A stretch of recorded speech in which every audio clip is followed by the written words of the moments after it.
Bonjour à tous, update de marché, ça faisait longtemps, bon j'étais en déplacement, j'étais malade, ça risque de s'entendre encore à ma voix, mais bon on est reparti, on reprend les bonnes petites habitudes. On va reprendre le suivi sur la chaîne YouTube, malgré que je sois inactif sur YouTube bien sûr, dans le Discord, je continue moi à gérer activement mon portefeuille, je continue à activement partager du contenu pour ceux qui apprennent la stratégie, avoir des analyses aux dernières nouvelles sur Bitcoin. On avait cette analyse-là. Donc voilà, un début de bottom qui a été identifié juste ici, tout simplement. Et là, si on regarde juste ici, voilà, c'est exactement ça. On a eu la confirmation avec la cassure. Donc techniquement, à l'heure actuelle, pour ma part, on est bullish en weekly sur Bitcoin. Les stops sont au niveau du lot juste là, à 74, voilà. Et ici, en gros, ça ressemble à ça. Les premiers TP, c'est le dernier high. Ensuite, première target 118 et une autre à 131. Donc voilà, 118, plutôt conservateur, mais voilà, c'est quand même un niveau probable de top.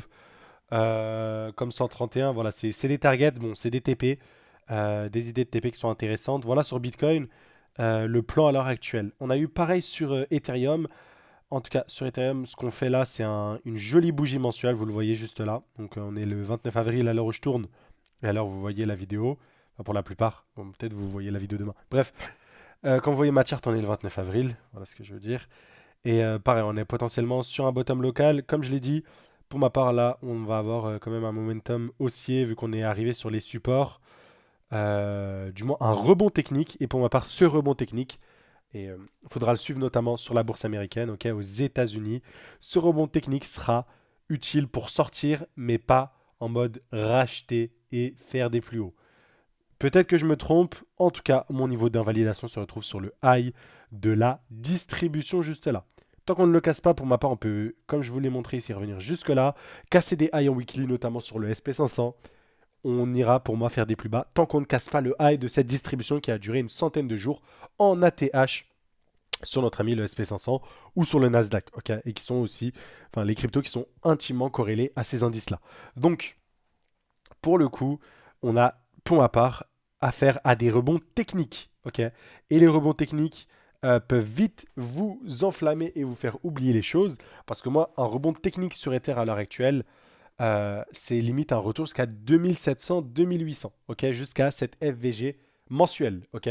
Donc, oui, beaucoup vont dire reprise du bull run. Alors, oui, ce sera cool. Le portefeuille va reprendre des couleurs. Cependant, il faudra voir ce qui va se passer ici. Parce que, oui, on aura une zone de résistance.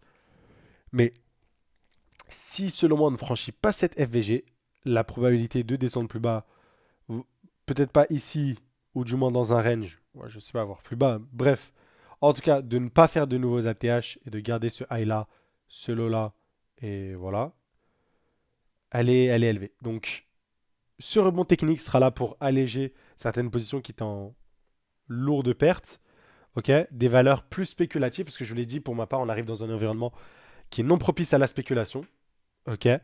Donc voilà, ça c'est ma conviction. Elle changera si jamais aux États-Unis ça s'améliore, mais ce que je vois aux États-Unis, non, c'est non propice à la spéculation, ce qu'on voit ici. Voilà, tout simplement. Donc je le transmets un peu du côté crypto. Donc voilà. Pour moi, sur Ether, malgré des phases de consolidation aux États-Unis, c'est un actif selon moi qui peut performer de par son utilité, ses tokenomics, tout ce qui s'ensuit. Là, c'est juste d'un point de vue fondamental. Si on reste sur du côté technique, on est sur une structure de bottom. Ok. Donc là, on est sur la zone parfaite d'achat, si vous voulez, entre guillemets, sur Ether. On a eu un léger excès en dessous qui a été ravalé. Donc ça, c'est positif. Ok. C'est positif. Néanmoins, euh, je ne sais pas si ce bottom va simplement amener un retour ici pour des plus bas ou va réussir à délivrer une structure beaucoup plus importante. Ok. Donc jusqu'à là, la technique me dit on est sur une zone de bottom. Voilà, à l'heure actuelle. Pour ceux qui ne me croient pas, on va juste voir Ethereum et les analyses qui ont été partagées. Donc là, on avait le marché qui était inefficient sur Ethereum. Donc là, j'avais partagé l'opportunité, elle était assez dingue. Et ensuite, j'avais partagé ce trade-là, cette analyse. Donc ce bottom-là, que vous voyez, ce qu'on a vu sur Bitcoin, je l'ai vu sur Ether et vous le voyez avec les SMC. Celui-là, je l'ai identifié en une heure. Donc j'ai encore été plus précis sur Ethereum, qui nous a permis du coup de saisir l'opportunité. Et si je vous montre les derniers résultats au niveau des trades, Bon, là, on avait anticipé le dump sur BTC, donc ça, c'était ultra positif. Donc ça m'a permis de couvrir quelques pertes et aussi les gens qui sont dans l'école ou dans le groupe Les Signaux. Et ensuite, on a eu la jolie structure sur Ether. Donc, très positif. Et pour ma part, voilà. Donc, il faudra suivre. Bon, je pense qu'on a bottom, qu'on va aller faire des plus hauts. Donc, voilà. C'est ma conviction à l'heure actuelle au niveau de l'update. Cependant, comme je vous l'ai dit, je vais pas m'enflammer sur ces prochains pumps. On a eu Tao qui a très bien réagi. Selon moi, pareil, je me méfie. Je vais alléger quelques Tao ici, tout simplement. Et voilà, et après je mettrai mes stops ici. Et voilà. Pour ma part, à surveiller cette FVG là, si on la casse, forte probabilité que le momentum haussier soit invalidé, qu'on l'utilise en tant que résistance pour aller plus bas. Si on est haussier, là on va rencontrer de la résistance, je sais pas, ici ou un peu plus haut ou un petit peu plus bas. Bref, en tout cas, on va venir et rebondir si jamais on est bullish. Par contre, les trucs comme NIR, voilà, momentum bearish, ok. C'est là où je vais vous expliquer quelque chose. Sur du court terme, on va pouvoir casser ce high là, être bullish, ok.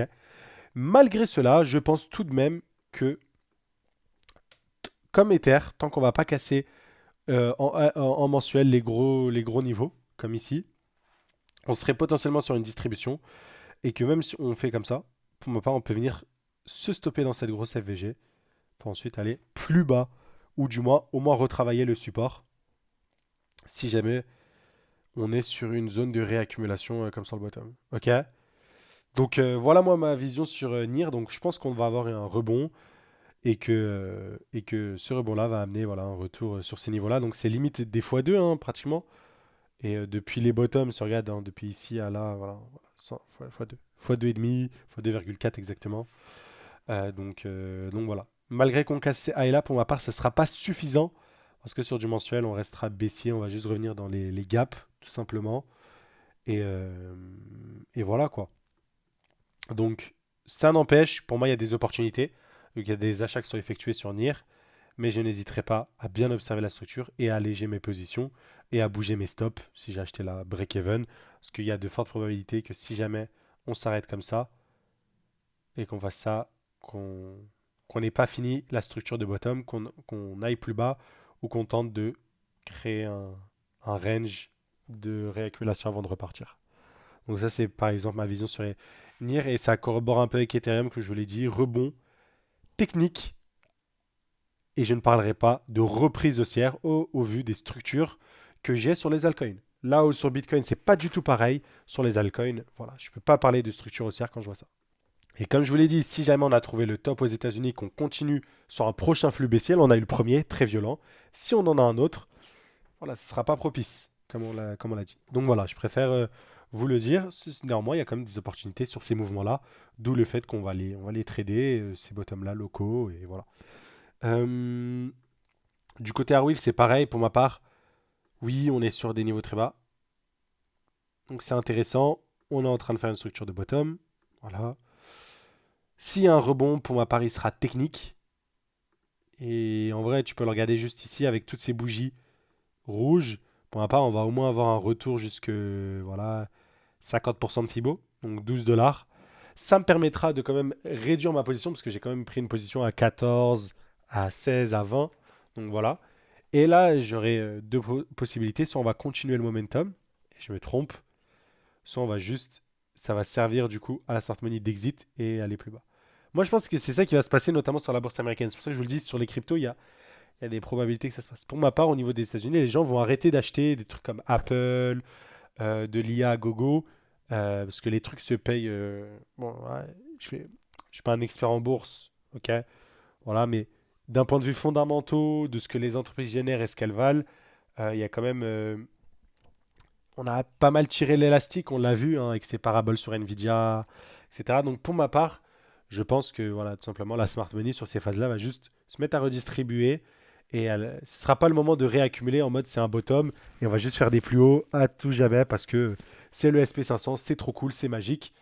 Voilà, généralement, vous le savez, quand on va que dans un sens, c'est une certaine inefficience et le marché se régule toujours. Voilà, c'est trop facile si on connaît le turfu et le SP500 fait que monter et que chaque année j'ai fait 10% sur mon argent. C'est trop facile. Euh, Tout le monde ne peut pas gagner, en plus on le sait, c'est la nature des marchés. Donc voilà, c'est quelque chose en plus à noter. Voilà, après, si jamais vous voulez plus de précision sur tous les autres arguments, les charts, etc., j'ai fait une vidéo complète sur la crise qui arrive avant le dump. Hein, j'ai prévenu tout le monde avant le dump. Juste là, la crise arrive, voici pourquoi et comment je gère. Donc j'ai expliqué pour moi comment elle va arriver, sur quel domaine, et comment ça pourrait répercuter les cryptos et pourquoi je deviens un peu plus défensif. Donc voilà. Et ça n'empêche que j'ai pas retiré d'exposition énorme sur Ethereum. Et je pense que c'est quand même dans ces phases-là que ça peut prouver son utilité. Et, euh, et donc voilà. Mais bref, on aura l'occasion d'en reparler dans tous les cas. Juste envie de faire un petit récap vu que c'est la vidéo de retour, assez rapide. Voilà, voilà. Euh, Il y a quel autre altcoin que je voulais voir? Alors je regarde juste ici, mais bon, tous les altcoins sont dégueulasses, je vais pas vous mentir. Les seuls altcoins qui sont pas dégueulasses, c'est les altcoins défensifs. Donc je pense au hype. Donc le hype, le Bitcoin, le Monero. Le Monero, on en avait parlé, on en a fait une vidéo. On a le hype, très très très solide. Très bon cash flow. Donc là, pour le coup, très très bien racheté l'autre ami, le hype. Voilà, j'ai l'impression quand même qu'on a posé un bottom ici et que là, on va venir réattaquer le range. Il faudra se méfier. Mais voilà, en tout cas, très très positif. Et sinon, ouais, j'ai pas grand chose d'autre à regarder. On a quand même le Dodge qui a potentiellement posé un bottom. Après, quand ça explose pas direct, j'aime pas trop. Donc on verra ce que ça va donner au niveau de la prochaine semaine. Là, on est quand même sur une semaine mitigée. Après, on vient de commencer, hein. On est mardi, donc bon, voilà. Néanmoins, euh, faudra observer. C'est potentiellement une structure de bottom sur le Dodge. Et pareil, je pense que si on a un rebond, c'est pas forcément une reprise haussière et c'est peut-être un dead cat bounce, un rebond temporaire pour aller plus bas. Un peu comme, et là je vous montrerai le injective et on s'arrêtera sur ça.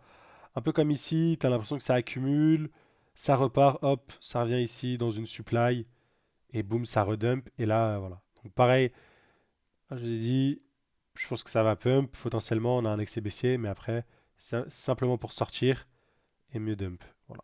Notamment ces altcoins-là, aux fondamentaux nuls, pas de rachat de leur token, pas d'utilité.